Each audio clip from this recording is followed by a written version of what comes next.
Greetings, हरे कृष्णा।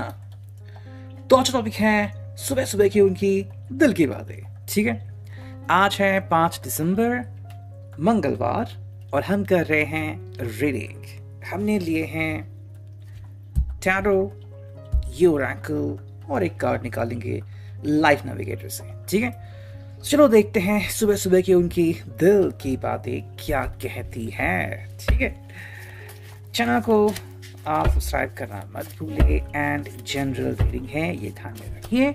साथ में अगर आपको ध्यान करना हो, थोड़ी देर के लिए मैनिफेस्टेशन करना हो तो वो भी कर सकते हैं, बिकॉज कई बार हम भूल जाते हैं या फिर काम की गड़बड़ी में उस चीज़ को नज़रअंदाज कर देते हैं। ठीक है, तो चलो हम करते हैं रीडिंग की शुरुआत और सबसे पहले देखते हैं हमें क्या रीडिंग मिलती है। चलो, ये पहला, दूसरा कार्ड, ओके, तीसरा, चौथा कार्ड, पांचवा, छठवां कार्ड और आखिर एक ही कार्ड चुनेंगे हम, सातवां कार्ड। ठीक है, देखते हैं हमें 7 कार्ड्स क्या मिले हैं। 4 ऑफ रोड्स, ओके, बहुत ही बेहतरीन card. 9 of cups, okay, the moon, ace of rods, judgement, 3 of swords and 8 of pentacles. ठीक है, आप इन कार्ड्स को ऐसे भी देख सकते हो। ओके, सो मैं इसे रखता हूँ साइड में और आई थिंक आपको अभी ये ज़्यादा क्लियर दिख रहा होगा। ठीक है, तो जहाँ तक बात आती है कार्ड्स की शुरुआत जो हुई है वो हुई है डायरेक्टली 4 ऑफ रॉड्स से। अगर हम इस कार्ड को देखें तो ये कुछ इस तरह से दिखता है। ठीक है, जिसे हम मोस्टली कहते हैं कमिटमेंट का कार्ड या फिर मैरिज का कार्ड, प्रपोजल का कार्ड। ठीक है, ये सुबह सुबह मिला है, that is a wonderful thing. I think ये पर्सन के लिए अफर्मेशन काफ़ी ज़रूरी है और काफ़ी ज़रूरी भी था। अफर्मेशन मतलब कि मैं अच्छा पा सकता हूँ, मुझे सब कुछ अच्छा मिल सकता है, मेरे रास्ते से रुकावटें हट सकती है। ठीक है, कई बार वजह छोटी होती है लेकिन दिल में घर कर जाती है ना। एंड काफ़ी ऐसे आपने रिश्ते देखे होंगे कि छोटी सी बात का पतंगड़ बनने में समय नहीं लगता। इसी बात से परेशान होकर ये पर्सन आई थिंक मैनिफेस्टेशन करने लगा है। कहीं ना कहीं इसके मैनिफेस्टेशन का जवाब इसको मिलने लगा है। हाँ, क्रेडिट आपको भी जाता है अगर आप भी मैनिफेस्टेशन कर रहे हो, तो इनके हिसाब से भाई चीज़ें अब और ज़्यादा क्लियर हो रही है। पहले शायद क्लियर नहीं थी, पहले शायद थोड़े से इश्यूज थे, अब वो इश्यूज धीरे धीरे रिजॉल्व हो रहे हैं। जिनके साथ भी कार्ड रेजोनेट होगा वो जान जाएंगे। ठीक है, जनरल रीडिंग है, so open mind is very important. ठीक है, दिल के दरवाजे खोल दीजिए। दूसरा कार्ड जो हमें मिला है वो है 9 ऑफ कप्स का card, cancer, Scorpio, Pisces. And इसकी अगर हम बात करते हैं तो ये है इमोशंस का कार्ड और डिजायर्स का कार्ड। ठीक है, यानी कि विशेष पूरा करने का सबसे पहला कार्ड, बेहतरीन कार्ड हम इसे कहते हैं। ये आ गया है 4 ऑफ रॉड्स के बाद, यानी कि भाई फायर सन के बाद एरीज, लियो, सैज। आई थिंक बात ऐसी है यहाँ पे कि ये पर्सन मतलब फूले नहीं समा रहा, इसके हिसाब से चीज़ें बेहतरीन हो रही है, या फिर उसकी जो इच्छा आकांक्षा है कि भाई मैं आपसे मिलूँ, बात करूँ, आप मुझे समझे। कई बार इशू छोटा लगता है कि यार इसके ऊपर क्या बात करनी, लेकिन जब आप उस इशू को भी बहुत अच्छी तरीके से हैंडल करते हो ना, तो हम कह सकते हैं कि हाँ, ये परफेक्ट एग्जाम्पल है प्यार का या फिर लव मैनिफेस्टेशन का। अगर हम बात करते हैं किसी भी गेम की, क्रिकेट की, तो वहाँ पे कैप्टन उसी को कहते हैं जो छोटी से छोटी बात के ऊपर ध्यान देता है ना। वही बात हमें यहाँ पे दिख रही है कि ये पर्सन छोटी से छोटी बात को लेके रिजॉल्व करना चाहता है, और आप अभी अगर इसकी तरफ ध्यान दे रहे हो तो सोने पे सुहागा यहाँ पे हमें महसूस हो रहा है। नेक्स्ट कार्ड अगर हम देखें तो वो है द मून। भाई थिंकिंग प्रोसेस का जो कार्ड आ गया है, बेहतरीन कार्ड ये भी, क्योंकि ये आ गया है सोच विचार का कार्ड आ गया है इच्छाओं के बाद। मतलब अगर आपकी इच्छा पूरी हो रही है तो आपका मन भी प्रफुल्लित रहेगा, आपके मन में भी अच्छे अच्छे ख्यालात आएंगे। तो आई थिंक ये पर्सन अभी बहुत अच्छे मूड में आपको दिख सकता है। काफ़ी अच्छा मूड, काफ़ी अच्छी बात है। मान लो जो टेंशन था, स्ट्रेस था, वो दूर चला गया है, that is the best thing.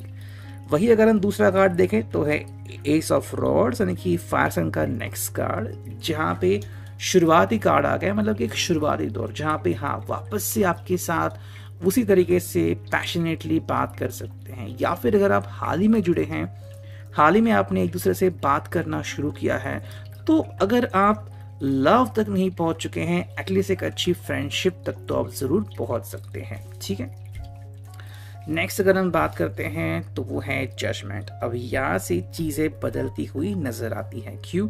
देखो, जजमेंट मतलब मे बी ये किसी का पास्ट का हिस्सा हो सकता है, या फिर अगर आप भूतकाल को लेके परेशान हो, या फिर कोई व्यक्ति भूतकाल को अभी भी दिल और दिमाग से नहीं निकाल रहा है, तो जजमेंट कार्ड आता है। जजमेंट मतलब क्या है कि भाई मैं ये कहता हूं, मेरे हिसाब से ये है।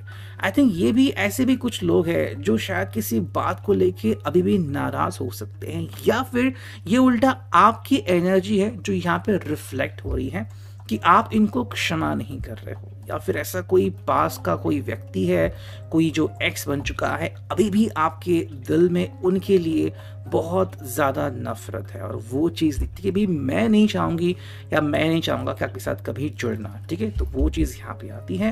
हालांकि दूसरा भी पहलू है कि अगर चीज़ें सही हो रही तो आपके साथ से भाई जजमेंट हो रहा है डायरेक्टली भगवान से, जो कि एक अच्छी बात है। नेक्स्ट जो कार्ड आ गया है वो है थ्री ऑफ सॉर्ड्स। ये कहीं ना कहीं कार्ड दर्शाता है कि आपके जो भी शत्रु है या फिर जो भी एनिमीज हैं, वो कहीं ना कहीं बंधे जा रहे हैं, मतलब उनको अब पॉइंट नहीं मिल रहा है, उनकी अब थ्री ऑफ सॉर्ड्स की हालत हो रही है।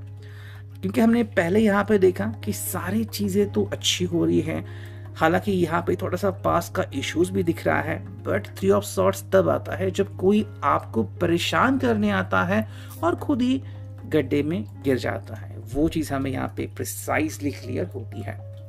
हालांकि नेक्स्ट कार्ड देखते हैं तो है एट ऑफ पेंटिकल्स, यानी कि टॉरस, वर्गो, कैप्रिकॉर्न। ठीक है, इसकी अगर हम बात करते हैं तो बात आती है कनेक्शन की, बातों में मधुरता आज आप इनसे महसूस कर सकते हैं कि भाई बहुत अच्छे से प्यार से बातें करेंगे।